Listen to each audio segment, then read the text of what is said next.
અગત્યના સમાચાર. કુણાલ 4 રસ્તા પાસેના દબાણ દૂર કરાતા સ્થાનિક પાલિકામાં આભાર વ્યક્ત કરવામાં આવ્યો. વડોદરા શહેરના ગોત્રીમાં આવેલ કુણાલ 4 રસ્તા પાસે કેટલાક વર્ષોથી ગેરકાયદેસર દબાણો હાઈ ટેન્શન લાઇનની નીચે જ કરી દેવામાં આવ્યા હતા, જ્યાં સામાજિક પ્રવૃત્તિ અને બહેન દીકરીઓની મશ્કરી પણ થતી હોય તેવી રજૂઆતો મળતા સ્થાનિકો દ્વારા આ દબાણનો વિરોધ કરવામાં આવ્યો હતો. જે બાદ તંત્ર દ્વારા સ્થાનિક પોલીસને સાથે રાખી આ વિસ્તારમાં ભરાતું માર્કેટનો સંપૂર્ણ સફાયો કરવામાં આવ્યો હતો, જેથી આજુબાજુના વિસ્તારની સોસાયટીના રહીશો આજ રોજ સ્થાનિક આગેવાન અને પૂર્વ કાઉન્સિલર એવા રાજેશભાઈ આયરે સાથે પાલિકાની વડી કચેરી ખાતે પહોંચ્યા હતા, જે તેઓએ સ્થાયી સમિતિના અધ્યક્ષ ડોક્ટર શીતલ મિસ્ત્રીને પુષ્પગુચ્છ આપી આ કામગીરીને બિરદાવી આભાર વ્યક્ત કર્યો હતો. કોર્પોરેશનને સ્પેશિયલ બધા સ્ટાફ, પોલીસ સ્ટાફ તમામ, પછી જે કોર્પોરેશન અહીંયા મિસ્ત્રી સાહેબ, એ બધાને સ્પેશિયલ ધન્યવાદ કહેવા આજે અમે આવ્યા છે કે એમને બહુ ખૂબ સરસ અમને સપોર્ટ કર્યો છે, અમારી ફરિયાદ લીધી, ધ્યાન આપ્યું અને કામ પૂરું કર્યું. એના માટે અમે એમનો ધન્યવાદ કરવા આવ્યા છે. આભાર છે એમનો બધા સ્ટાફનો. અને અમને જે તકલીફ હતી એ તકલીફ આજે દૂર થઈ છે એવું લાગી રહ્યું છે, અને ફરી ભવિષ્યમાં ના થાય એની કાળજી લેવાય એ પણ હું કહેવા માગું છું. એટલે આ લોકોનું બધી જ જાતની હેરાનગતિ હતી. ઘરની બહાર નીકળવું, એક સ્ત્રીઓને બહાર નીકળવાનું બી થોડી તકલીફ જેવું હતું કે ઘરમાં રહેવું પડે. આજે એટલા નાના ઘર છે જો જેમાં ઘરમાં રહેવાનું બી તકલીફ છે, પણ બહાર આવા લોકો ફરતા હરતા હોય એટલે બધી છોકરીઓ ઘરની બહાર નીકળી નથી શકતી. આજે વડોદરા આપણી સંસ્કારી નગરી છે અને વડોદરામાં જ આવું થાય તો એ અમને યોગ્ય બી નહોતું લાગતું, પણ છેલ્લે થાકી ગયા, બધા જ કંટાળી ગયા, એટલે પછી અમારે પોલીસ ફરિયાદ કરવા જવું પડ્યું. અને પોલીસ ફરિયાદમાં થોડી તકલીફ તો પડી શરૂઆતમાં તો, પણ અમારા કોર્પોરેટર શ્રીરંગ ને રાજેશભાઈ આયરે એમના ખૂબ ધન્યવાદ હું કરીશ, કેમ કે એમનો સપોર્ટ ના હોત તો અમે અહીં સુધી પહોંચી જ ના શક્યા હોત. કદાચ એ દિવસે જ બધા જેલમાં જ હોત, ત્યાં જ અમને લોકઅપમાં જ બધાને પૂરી દેવાની તૈયારી હતી એ લોકોની. એટલે એમનો પહેલો ધન્યવાદ તો હું એમનો કરીશ કે અને ત્યાર પછી બધા જે અધિકારીઓ બધા એમને ખૂબ સપોર્ટ કર્યો, પોલીસ સ્ટાફે પણ પાછળથી ખૂબ સપોર્ટ કર્યો છે, તો એમનો ખૂબ ખૂબ આભાર. અને ફરી આ ના થાય. અને એક રજૂઆત એ બી કરીશ કે પોલીસ સ્ટેશનમાં જ્યારે બી કોઈ બી ફરિયાદ કરવા જાય તો એકવાર પ્રેમથી એની ફરિયાદ સાંભળવી જોઈએ. એ કંઈ પણ હોય એકવાર એની રજૂઆત સાંભળવી જોઈએ એવું મારું માનવું છે. વડોદરા શહેરમાં શહેરીકરણનો જે ભાર વધી રહ્યો છે એના કારણે કોર્પોરેશનના પ્લોટ હોય, કલેક્ટરના પ્લોટ હોય કે ઉડાના પ્લોટ હોય, એની પર સ્લમ અને આ રીતે ઇલીગલ બજારો બની જતા હોય છે. ખાસ કરીને ડ્રાફ્ટ ટીપી હોય જ્યાં સુધી ફાઇનલ ન થાય અને જમીન માલિકે પોતાની 60% જમીનમાં જ્યારે મકાનો બાંધી દીધા હોય ત્યારે ઓટોમેટિકલી 40% જમીન એ વડોદરા કોર્પોરેશનની ઉડાની થતી હોય છે. અને હાઈ ટેન્શન લાઇનની નીચે આ જોખમકારક રીતે કપડાં બજાર ચાલી રહ્યું હતું. સ્થાનિક રહીશોની વારંવાર રજૂઆત હતી કે ત્યાં આગળ જ્યારે આપણે કહીએ કે સમૂહમાં 400-500 પથ્થરાવાળા ભેગા થઈ જાય, બધા સંસ્કારી ના હોય, કોઈક જગ્યાએ કોઈક અણબનાવ બી બનતા હોય. ખાસ કરીને જે અમારા પૂર્વ કાઉન્સિલર અને એરિયાના નેતા એવા શ્રી રાજેશભાઈ આર્યની પણ રજૂઆત હતી કે એરિયામાં બહેનો દીકરીઓની મશ્કરી થતી હોય અથવા ગંદકી થતી હોય, ટ્રાફિક જામના દ્રશ્યો થતા હોય, ત્યારે આવા દબાણો પ્રોપર કોગ્નિઝન્સ લઈ અને લીગાલિટી જોઈ અને દૂર કરવાનું પગલું ભરવું પડતું હોય છે.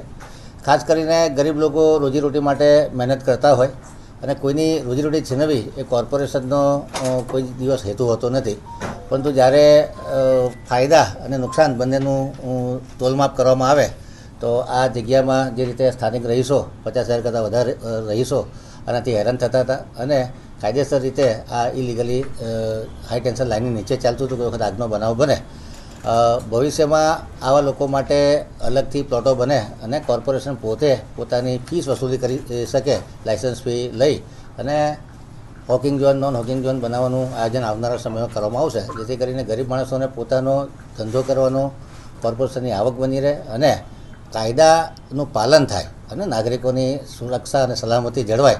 એ રીતે આવનારા દિવસોમાં કોર્પોરેશન કામ કરવા જશે. અને જે જગ્યા છે ડ્રાફ્ટ ટીપી છે એટલે એના હેતુ શું છે એ જોઈ અને ત્યાં આગળ ફેન્સિંગ કરવાનું આયોજન કરી દીધું છે અને અધિકારીઓને સૂચના પણ આપી દેવામાં આવે છે કે ત્યાં ફેન્સિંગ કરી અને ભવિષ્યમાં કોઈ યુટિલિટી, કારણ કે ઉડાનો પ્લોટ છે તો ઉડાને પણ પૂછવું પડે કે તમે કંઈક બનાવવા માગતા હો તો ગાર્ડન બનાવો કે લાઇબ્રેરી બનાવી, યોગા સેન્ટર બનાવો કે સિંદુરવન બનાવો, એ આવનારા સમયમાં લોકલ રહેવાસીઓ જોડે અને રાજેશભાઈ છે, શ્રીરંગભાઈ છે, લોકલ કાઉન્સિલર જોડે ચર્ચા વિચારણા કરી અને આગળની કાર્યવાહી કરવામાં. આપણે એક દબાણ તોડેલું છે, એની બાજુમાં આપણો કોર્પોરેશનનો પ્લોટ છે, એમાં હેતુ આપણે કંઈ સચવાઈ જાય તો વિસ્તારમાં કોઈ બગીચો છેલ્લા 10 વર્ષથી થયો જ નથી.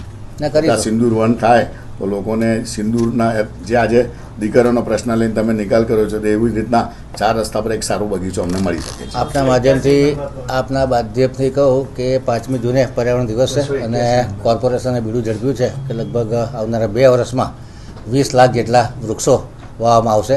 જે કોઈ નાગરિકોને વૃક્ષો જોઈતા હોય એના માટેનું જે મોડ્યુલ છે એ પણ વીએમસીની વેબસાઇટ પર મૂકવામાં આવ્યું છે. દરેક નાગરિક પોતાની રીતે કે ભાઈ મારે 5 વૃક્ષ જોઈએ છે, 10 જોઈએ છે, 50 જોઈએ છે, એ પ્રમાણે વોર્ડ ઓફિસર દ્વારા એ લોકો મેળવી શકશે. અને કોર્પોરેશન આ મેગા ડ્રાઈવ લઈ રહ્યું છે ત્યારે જે ખાલી પ્લોટો છે, જે ગ્રીન બેલ્ટના પ્લોટો છે, જ્યાં જ્યાં પ્લાન્ટેશન થયું હોય એની બોર્ડર પર પ્લાન્ટેશન થયું હોય તેનો બહુ મેગા ડ્રાઈવ એક જન આંદોલનના રૂપમાં અમે લેવા જઈ રહ્યા છીએ. આ વૃક્ષારોપણની ડ્રાઈવ છે તો આ 181 નો પ્લોટ બગીચા માટેનો જ રિઝર્વ છે.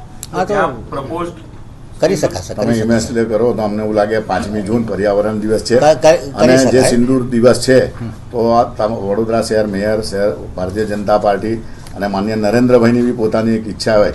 હમણાં અમદાવાદમાં પણ સિંદૂર વન બન્યો છે તો વડોદરામાં પણ અહીંથી શરૂઆત થાય અને એક લોકો માટે સારો મેસેજ થાય. અધિકારીશ્રીઓ સાથે વાત કરી અને પ્લોટનો હેતુ અને જો મારો ગ્રીન બેલ્ટ છે તો પ્લાન્ટેશન કરવામાં કોઈ વાંધો નથી. વડોદરા શહેર સંસ્કારી નગરી છે, ધર્મની નગરી છે. વડોદરા શહેરની અંદર જ્યારે કોઈ પણ તમે જુઓ છે કુનાલ 4 રસ્તાનું જે દબાણ હટાવવાનો વિષય હતો, આજે વડોદરા શહેરના ભારતીય જનતા પાર્ટીના પ્રમુખ સાથે જે લોકોએ મેઇન કામગીરી જે અમારે સપોર્ટ કરે એવા ડૉક્ટર શીતલ મિસ્ત્રી જે અમારા સ્ટેન્ડિંગના ચેરમેન છે, વડોદરા મ્યુનિસિપલ કમિશનર છે, પોલીસ કમિશનર છે, સાથે ડીસીબી ઝોન 1 જુલીબેન કોટિયા કે જેમને પણ આ બધા જ લોકોના સાથ સહકારથી અને દાદાનું બુલડોઝર ફર્યું છે. કારણ કે જ્યાં જ્યાં પણ અધર્મ હોય ત્યાં ધર્મની લડાઈ લડવી પડે. નહીં કોઈ પથારાના સિંગલ લોકો માટે આજે અમે લડ્યા હતા, પણ એ પથારોવાળો એક માણસ પથારો જ્યારે નાનો માણસ જ્યારે એક લારી લઈને ઊભો તો એના 500 ને 1000 રૂપિયા આપણે વહીવટી ચાર્જ લે છે. જ્યારે કોઈ સૂત્રધાર 3-3 હજાર રૂપિયા લઈ પથારો ઉઘરાણી કરે, 400 પથારા એક જ જગ્યાએ સંડાસ બાથરૂમ ત્યાં જ કરે, પાર્કિંગની સમસ્યા થાય, લોકો 1.5 વર્ષ સુધી ઓનલાઈન ફરિયાદ કરે, સાથે સાથે જેટકો 3-3 મહિને દર 3-3 મહિને નોટિસ આપે. અને જો આટલા લોકો ત્યાં આગળ હોય ને કોઈ એક્સિડન્ટ થઈ જાય તો પણ અમે એટલે નહીં બોલ્યા કે ચલો સ્થાનિક છે, કોઈ ગરીબનું પેટ ના જાય, દરેકને પેટ રડવાનો અધિકાર છે એના પેટનું. પણ સાથે સાથે એક જ કુટુંબના 400 લોકો વડોદરા બહારના લોકો આવે અને અહીંયા પછી ધંધો કરે અને એટલા પૈસા કમાતા થયા કે 20 સોસાયટીઓમાં એ લોકોએ 5-5, 10-10 મકાનો લઈ લીધા અને ત્યાં જુલમ થયો. કોઈને મારા, કોઈને પાર્કિંગ બાબતે, કોઈનું એવું. અને સાથે સાથે ત્યાં સુધી વાત પણ જ્યારે અમારી દીકરીઓ, અમારી એક પટેલની દીકરી, બારોટની દીકરી, સાથે અમારા જે દરબારની દીકરી ક્યારે પોલીસ સ્ટેશન ના જાય, એને પોલીસ સ્ટેશન જવું પડ્યું અને એને ફરિયાદ કરવા પડી ત્યારે એની સામે ક્રોસ કરીને દીકરીને ને બી કરાવ્યું. જો કે પોલીસનો આજે આભાર માને કે એને પર પોસ્કોનો ગુનો દાખલ કરી 12 દિવસ એને જેલમાં પણ રાખવામાં આવ્યો. સાથે સાથે વડોદરા પોલીસ કમિશનરે પણ ઇનિશિયલી લીધું અને 2 વાર એ લોકો એટલું ઘર્ષણમાં ઉતર્યા, પણ મ્યુનિસિપલ કમિશનર ડૉક્ટર શીતલ મિસ્ત્રી, પોલીસ કમિશનર અને વડોદરા શહેર પ્રમુખનો અમે આભાર માનીએ છીએ. કારણ કે આ દાદાનું બુલડોઝર છે.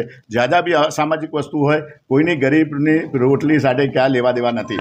એ લોકોને નજીકની અંદર કોઈ સારું એ લોકોને જગ્યા મળવી જોઈએ, એમને પ્લોટ મળવા જોઈએ. પણ એ કોર્પોરેશનને પૈસા કોર્પોરેશન એનો વહીવટી ચાલ લે, નહીં કોઈ સૂત્રધાર લે.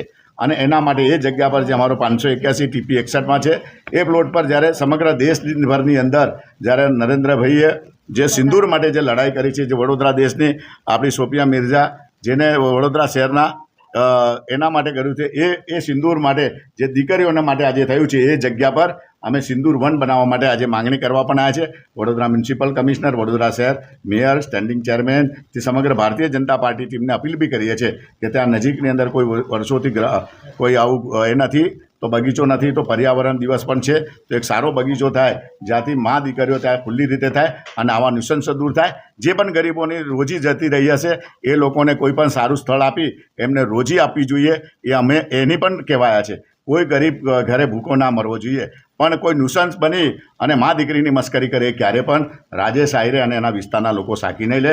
આજે 60 સોસાયટીના અમારા પ્રેસિડેન્ટો, બધા પ્રમુખો બધા આવ્યા હતા. બધાએ આભાર વ્યક્ત કર્યો છે સમગ્ર ટીમનો, સમગ્ર ભારતીય જનતા પાર્ટી ટીમનો, અને ખાસ કરીને જયપ્રકાશ સોની મિસ્ત્રી સાહેબ અને વડોદરા પોલીસ કમિશનર, મ્યુનિસિપલ કમિશનરનો, અને ખાસ કરીને વડોદરા શહેરના મીડિયાએ પણ આને ખૂબ ઇનિશિયલી લીધું. કારણ કે એને ડાયવર્ટ કરી રહ્યા હતા લોકો કે આમાં કોઈ હપ્તાખોરી થાય, કોઈ આ થાય.